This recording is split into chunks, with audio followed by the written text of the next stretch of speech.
Many years ago, there lived a man named Okwanya.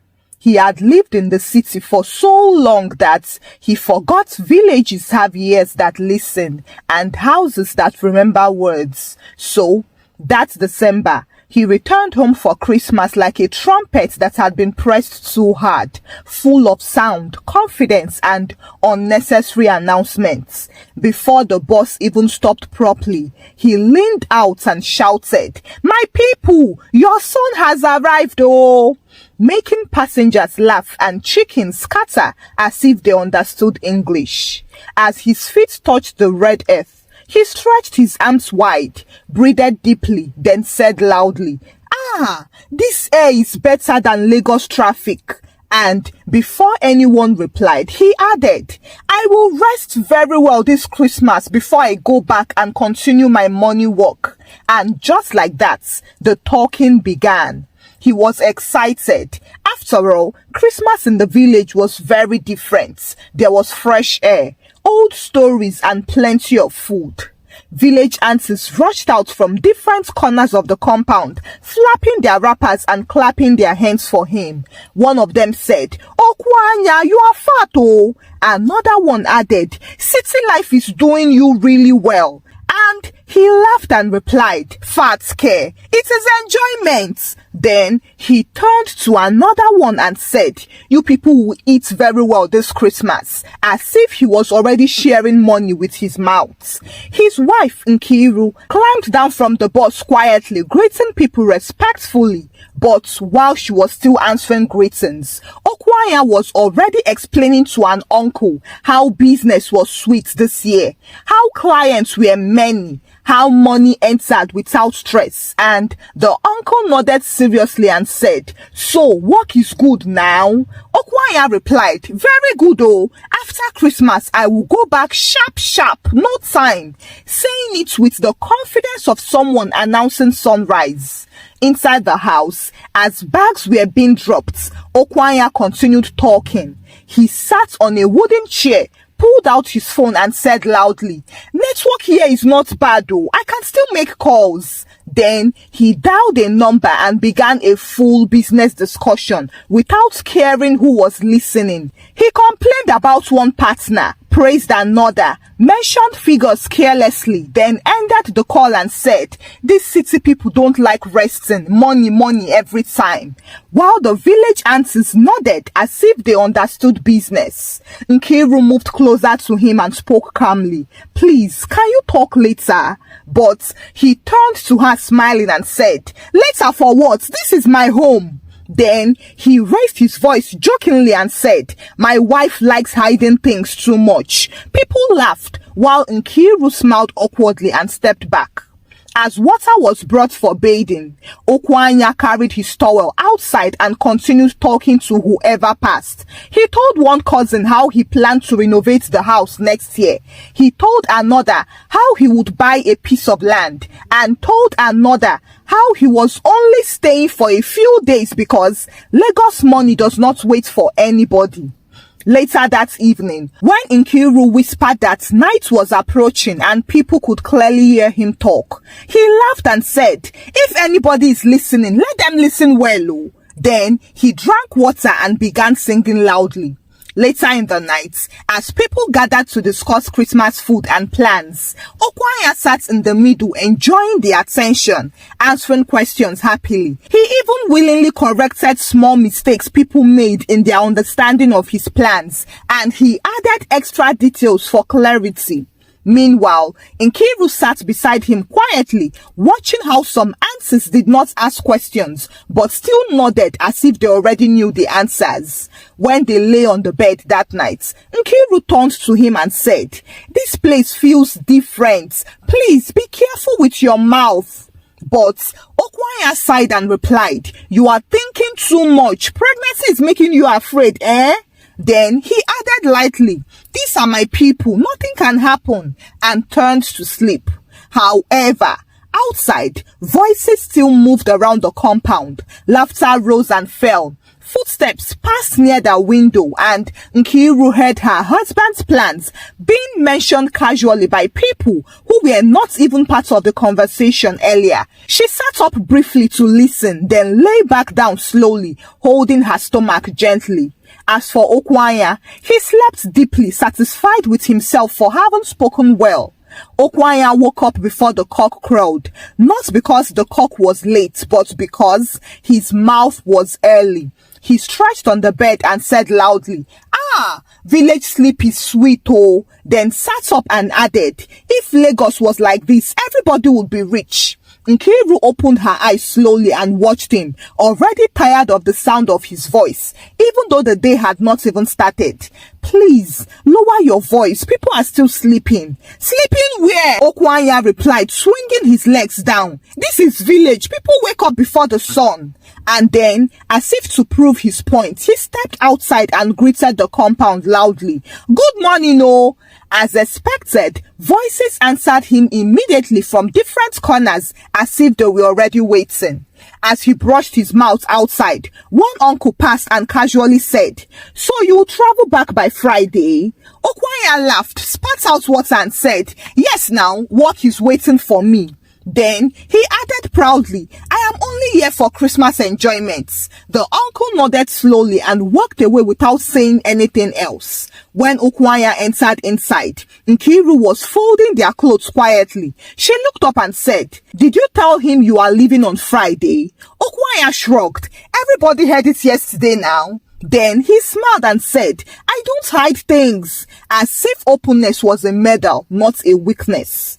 As breakfast was being prepared in the kitchen, Okwanya sat outside on a bench, eating and talking. He discussed how much he would contribute for Christmas food, how many goats should be slaughtered, and how he would send money for palm wine. People gathered around him slowly, listening without interrupting, and each time someone spoke, it was to repeat something he had already said.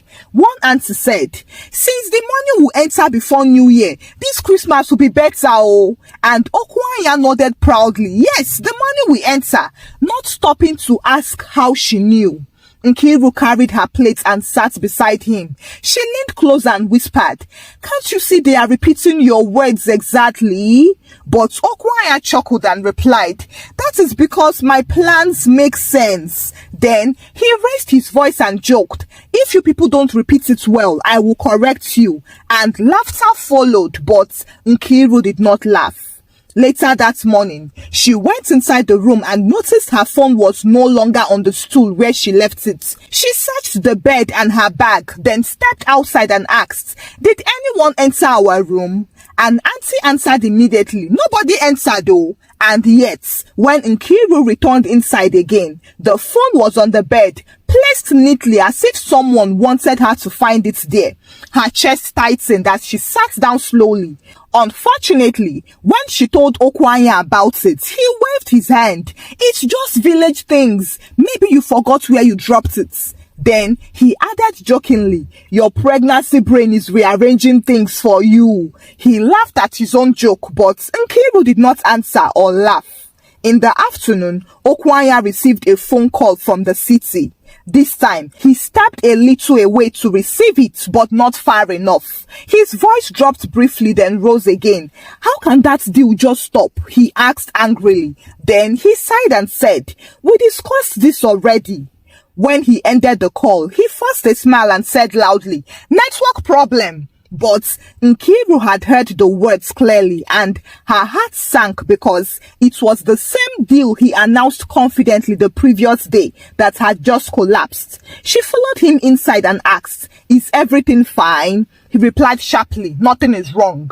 Then he softened his tone and added, "City work is always like that. You should know that by now." But his eyes avoided hers as he spoke. That evening, as the sun sets, Nkiru felt a strange tightness in her lower stomach. It wasn't a sharp pain, but a discomfort that refused to leave. She told Okwanya and he laughed lightly. "Village food is heavy. You probably ate too much," he said. "You'll be fine." Then went outside again to join discussions about Christmas cooking. As the night deepened and people's voices lowered, Nkiru lay on the bed listening. That was when she heard footsteps near the window. She heard her husband's name being mentioned softly. She heard dates and plans being spoken as if they were common knowledge. She sat up in horror and whispered, "Can you hear that?"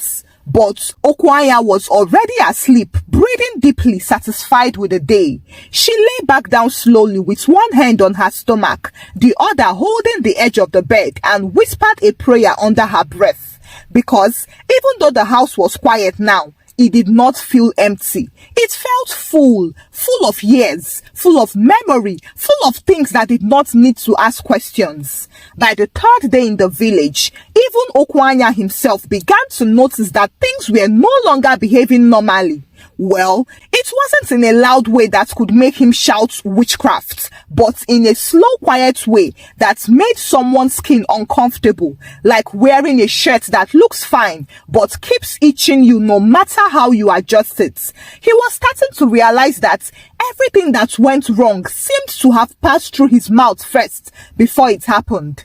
That morning, he sat on the wooden chair outside the house with his phone in his hand, speaking loudly as usual about a meeting he planned to have immediately after Christmas. Yet again, he mentioned names, dates, and how confident he was that the deal would work. Then, he dropped the phone and smiled proudly. However, before he could stand up, Pa Nkurisi walked past and casually said, "So, the meeting is on Monday after Christmas, at the construction sites?" Okwanya froze for half a second because that was not something he remembered saying aloud to anyone else. He laughed it off and replied, "Yes, you heard me yesterday." But the words tasted strange in his mouth because he was not sure when yesterday became an open hall where everyone sat to listen.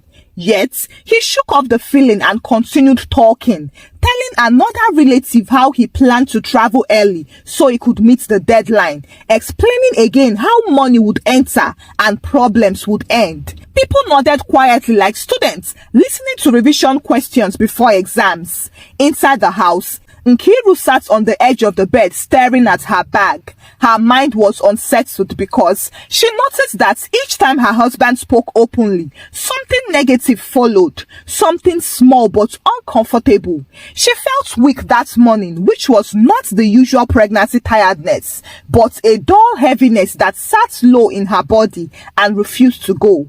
She called Okwanya inside and told him plainly that she did not feel well. She also pleaded that he should stop discussing private matters openly because something about this place did not feel right. Okwanya frowned, sat beside her and said, "You are letting fear enter your head. This is my village. I grew up here. Nothing can happen." And when she insisted that people seemed to know too much, he cut her off sharply. "So now my aunties and uncles are enemies?" With that, he stood up and ended the conversation with annoyance instead of understanding. That afternoon, the compound was quiet as people rested in corners. But even in that quietness, Okwanya's voice pierced through the air as he spoke on the phone again, pacing around the house and complaining about how one partner delayed payments, mentioning figures angrily and promising to take action after Christmas. When he ended the call, one old woman, Mama Ochirumba, walked past slowly and said, "People who talk while walking invite followers." Then she smiled and continued her journey, leaving Okwanya irritated but uneasy. Later in the evening, Nkiru's discomfort turned into pain. She forced herself to sit down as she held her stomach tightly. Her face was now pale. Okwanya rushed to her and asked what was wrong. She managed to say she was feeling a sharp pain and dizziness. That was when fear entered his voice for the first time, and he ran out to call for help. In a matter of minutes, relatives rushed in. Questions flew across the air, hands touched her belly, and advice poured from all directions. In the middle of the noise, Nkiru whispered weakly, "I warned you," before she fainted. They rushed her to the local clinic where the doctor attended to her immediately. However, as Okwanya sat outside waiting, he replayed the past days in his mind. The talking, the laughter, the repeated words, the small losses, the uneasy warnings, and for the first time, the connection formed clearly. Every problem arrived after announcements, and every pain followed exposure. The thoughts made his stomach turn.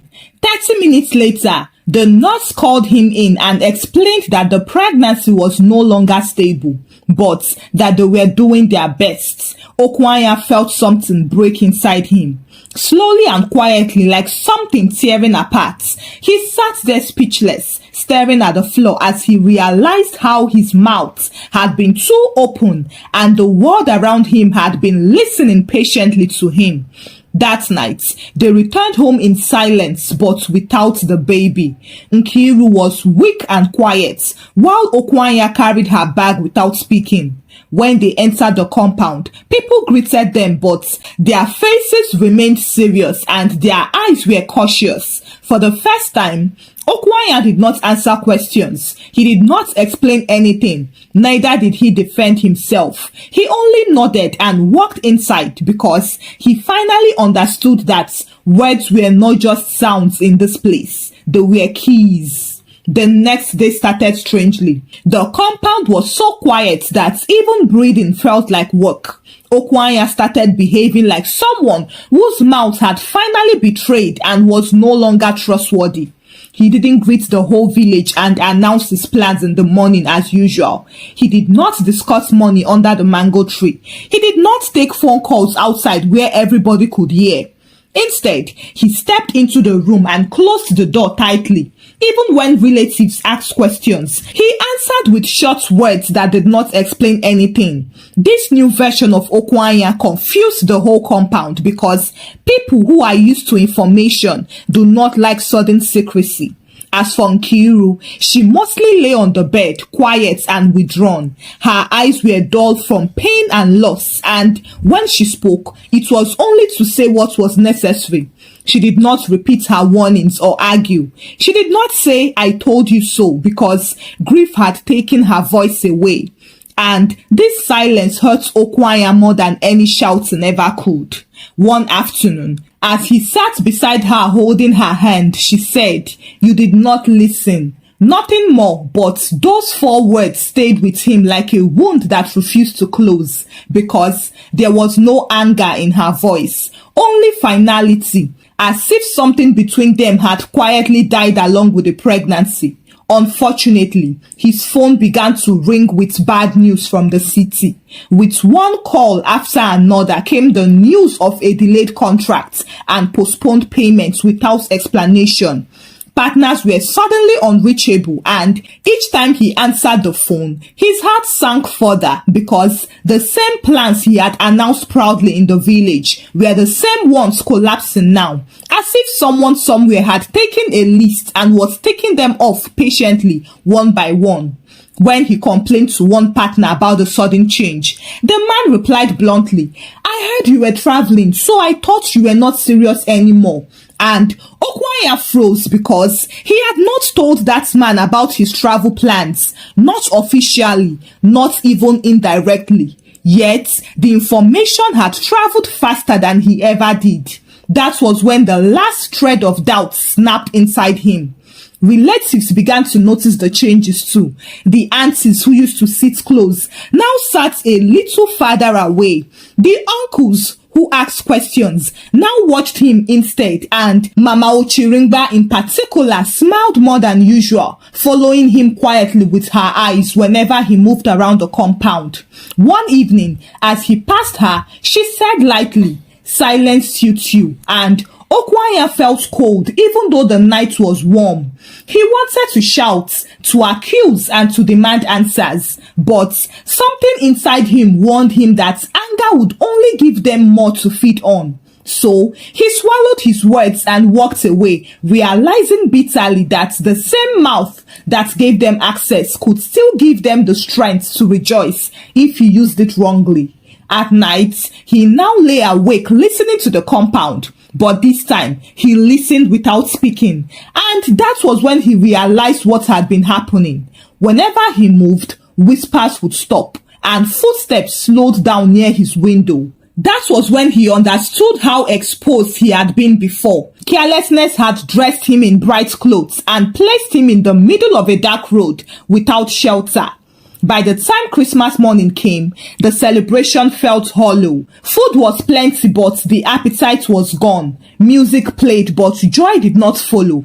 As people laughed and ate, Okwanya sat quietly at the edge of the gathering, answering questions with only nods and refusing drinks politely. His eyes were fixed on nothing in particular, but he was extremely cautious. Just that it was a little too late now. The silence came late, and unfortunately, now it could only prevent further damage, not reverse what had already been taken.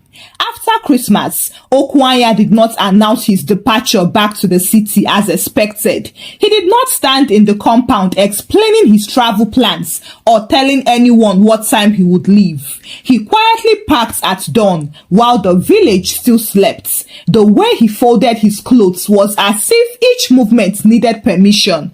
Even when Nkiru asked if he was ready, he only nodded because words had become expensive. He was no longer willing to spend them carelessly. They left the house without waking anyone, almost tiptoeing out of the compound and the place where people usually gather to talk. As they walked towards the main road, Okwanya resisted the urge to look back because he knew that if he did, he might see eyes where there should be none. Yes, where silence should be, and questions waiting patiently to be answered. So, he kept his face forward and his mouth closed until the bus arrived and carried them away. When they arrived, the city did not welcome Okwanya with relief. It welcomed him with consequences because it was when he returned to work that he discovered the extent of the damage that had been done. Truly, damage does not respect distance. Every single contract that once moved smoothly now stalled. People who used to answer his calls quickly suddenly took days to respond.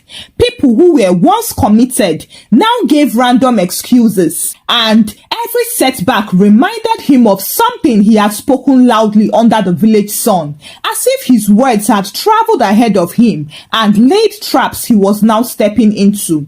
At home, Nkiru was still quiet even when Okwanya tried to start conversations with her. She would respond with short sentences that did not invite continuation. One evening, as they sat together in silence, Okwanya spoke up carefully, choosing each word like a man selecting stones with which to cross a river. He told her he was sorry and that he should have listened. Nkiru nodded without looking at him and said, "I only wanted us to be safe." From then on, Okwanya dropped his usual habits. He stopped explaining himself to everyone and anyone, stopped oversharing his plans, and stopped answering questions that did not concern people. When his colleagues asked about his next moves, he smiled and said he was still thinking, which shocked them. And when his relatives called with curiosity, he responded politely but vaguely, and that was when he felt peace growing where noise used to be.